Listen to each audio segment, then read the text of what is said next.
नमस्कार, मैं हूं संजय शर्मा। आप देख रहे हैं 4 PM न्यूज नेटवर्क। प्रचंड गर्मी पड़ रही है, पसीना पसीना हो रहा है आदमी। मैं भी हो रहा हूँ, आप भी हो रहे होंगे।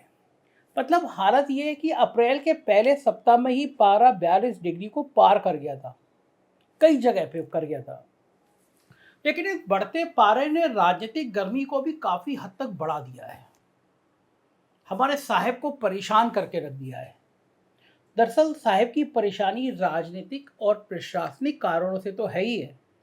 अब इस बढ़ती गर्मी में उनकी परेशानी बढ़ा दी है, काफ़ी बढ़ा दी है गर्मी ने। इसलिए कहते हैं कि प्राकृतिक न्याय से कोई बच नहीं सकता। प्राकृतिक न्याय इसलिए क्योंकि कुछ महीने पहले आप सबने साहेब के परीक्षा पर चर्चा कार्यक्रम सुना होगा। बड़े मन से करते हैं, बच्चों को समझाते हैं, पूरी दीक्षा देते हैं। इसी कार्यक्रम में साहेब ने ग्लोबल की थ्योरी को नकारते हुए कहा था कि हम लोग अक्सर अपने बुजुर्गों से ये सुनते हैं कि इस बार भी ठंड पिछली बार से ज़्यादा है। लेकिन हकीकत में ठंड उतनी होती है जितनी पिछली बार थी। एक्चुअल में बुजुर्गों की बर्दाश्त करने की क्षमता कम होती जाती है, इसलिए उन्हें ज़्यादा ठंड लगती है। तो सुना आपने, ये साहेब की अद्भुत वैज्ञानिक सोच है। लेकिन अब इस प्रचंड गर्मी ने साहेब को अपनी थ्योरी बदलने पर मजबूर कर दिया है, क्योंकि हम सभी जानते हैं कि ग्लोबल वार्मिंग के कारण साल दर साल गर्मी और ठंड दोनों बढ़ती जा रही है। मगर साहब है कि वो मानते ही नहीं। वो एक फिल्म आई थी ना कि दिल है कि मानता नहीं, उसी तरह साहब का भी दिल मानता ही नहीं। हर जगह वो अपना ऐसा ही ज्ञान दे आते हैं और वही ज्ञान उनके जी का जंजाल बन जाता है। अब जब प्रचंड गर्मी पड़ रही है तो साहेब को ये नैतिक बल नहीं मिला कि वो कह सकें कि दरअसल गर्मी ज़्यादा नहीं पड़ रही है, बल्कि हमारी गर्मी बर्दाश्त करने की क्षमता कम हो रही है। लिहाजा लोकसभा चुनाव अपने समय पर अप्रैल मई 2024 में होंगे, क्योंकि यदि ये कहेंगे तो फिर उनकी पार्टी के लोग मानने लग जाएंगे कि वाकई अब साहेब की उम्र 75 के आसपास पहुंच रही है और उनसे गर्मी बर्दाश्त हो नहीं रही है। लिहाजा अब मार्गदर्शक मंडल के मास्टर साहबों की लिस्ट में उनके भर्ती होने का वक्त आ गया है। अब इतनी गर्मी पड़ेगी तो ये तय है कि अगले साल के लोकसभा चुनाव में वोटिंग का प्रतिशत 50% से ज़्यादा हो जाना मुश्किल होगा, खासकर हिंदी भाषी राज्य में जहां मोदी मैजिक की बात कही जाती है।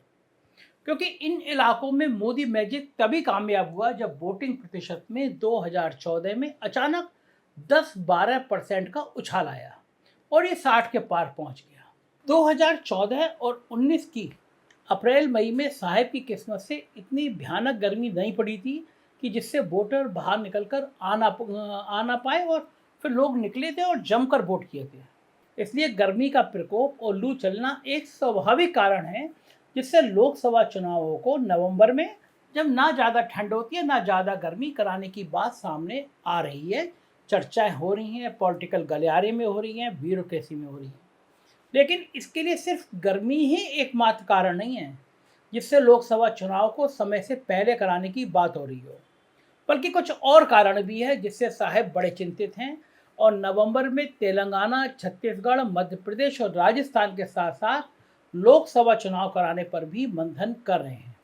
क्या है वो कारण है, ये जानने से पहले क्या है वो संकेत, इसको देखना जरूरी हो जाता है। पहला संकेत, 28 मई को नई संसद का उद्घाटन। जानते हैं कि सब जानते हैं, घमासान मचा हुआ है। विपक्ष कह रहा है राष्ट्रपति को करना चाहिए, साहब का मन है कि शिलालेख पे मेरा नाम होना चाहिए। ये उद्घाटन हो रहा है। सब जानते हैं कि जुलाई में संसद का मानसून सत्र शुरू होता है। इस सत्र में कोई राष्ट्रपति का अभिभाषण भी नहीं होता है, जिससे साहब का उद्घाटन करने का अधिकार छिन जाता। राष्ट्रपति का अभिभाषण तो साल के पहले सत्र यानी बजट सत्र की शुरुआत में होता है। लिहाजा संसद का उद्घाटन तो मानसून सत्र के पहले दिन भी हो सकता था। ऐसी जल्दबाजी क्या थी आखिर? ना तो सत्र चल रहा है और ना ही कोई संवैधानिक संकट है। तो इस जल्दबाजी से एक आशंका को बल मिलता है कि दरअसल साहब मानसून सत्र के पहले ही लोकसभा भंग करना चाहते हैं, ताकि चुनाव संवैधानिक प्राविधानों के अनुरूप भंग करने की तिथि से 6 महीने के भीतर हो सके। उदाहरण देता हूँ आपको।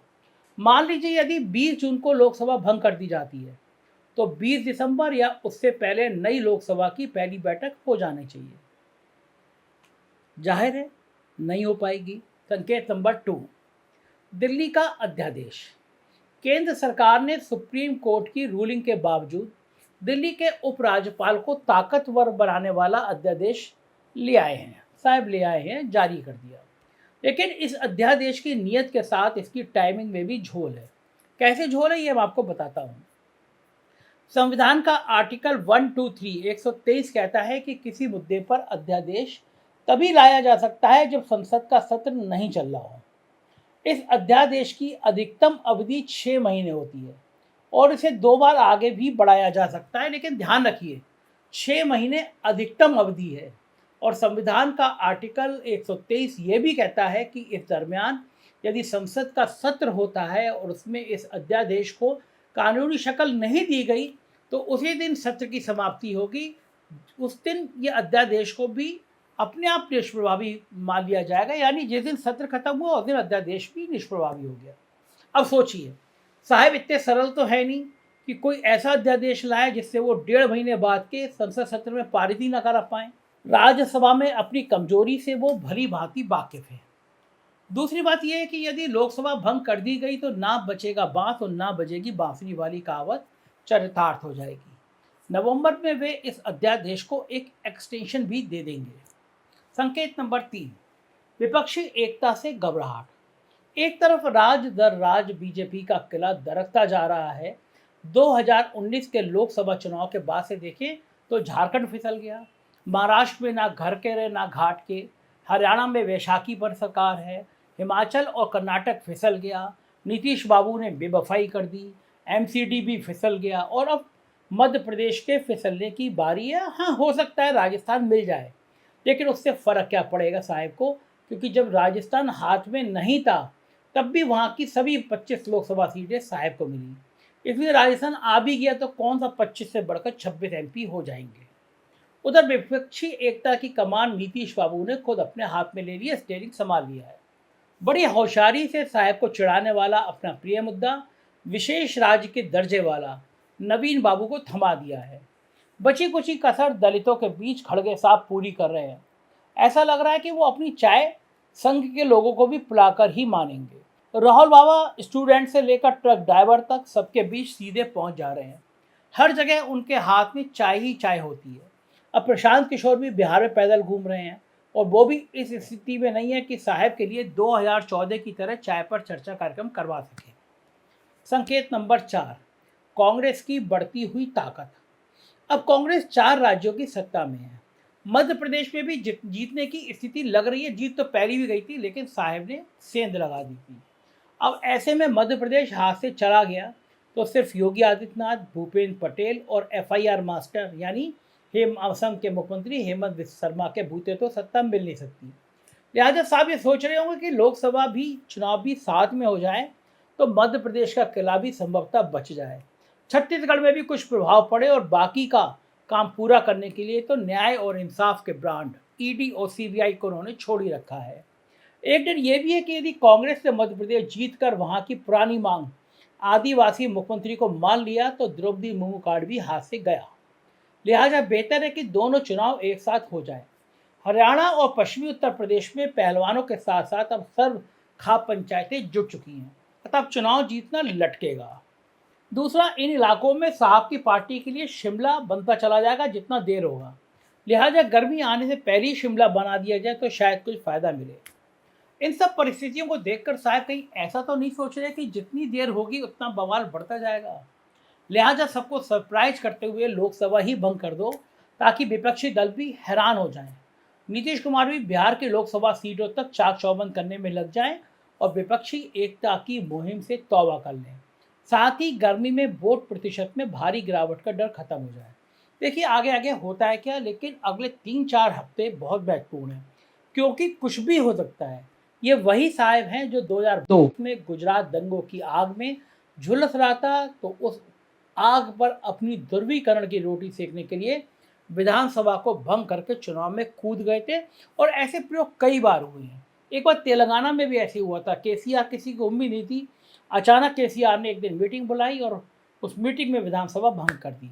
तो ये प्रयोग लोकसभा में भी हो सकता है। साहब का मन है चुनाव पहले करा लिए जाएँ, क्योंकि जितने दिन बीत रहे हैं वो साहब के लिए रोज़ परेशानी लेकर आ रहे हैं। अभी साहब विदेश में अपना माहौल बना के आए हैं, इस माहौल को गोदी मीडिया कुछ दिन और चिल्लाएगा और उसके बाद साहब एक नई फॉर्म में लाकर और चुनाव कराने की घोषणा कर सकते हैं, ऐसा राजनीतिक विश्लेषकों का मानना है।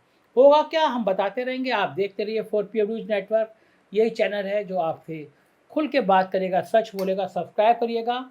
हमारे कुछ और राज्यों में चैनल हैं, 4PM यूपी, बिहार, गुजरात, कर्नाटक, उन्हें भी सब्सक्राइब करिएगा। शुक्रिया, थैंक यू।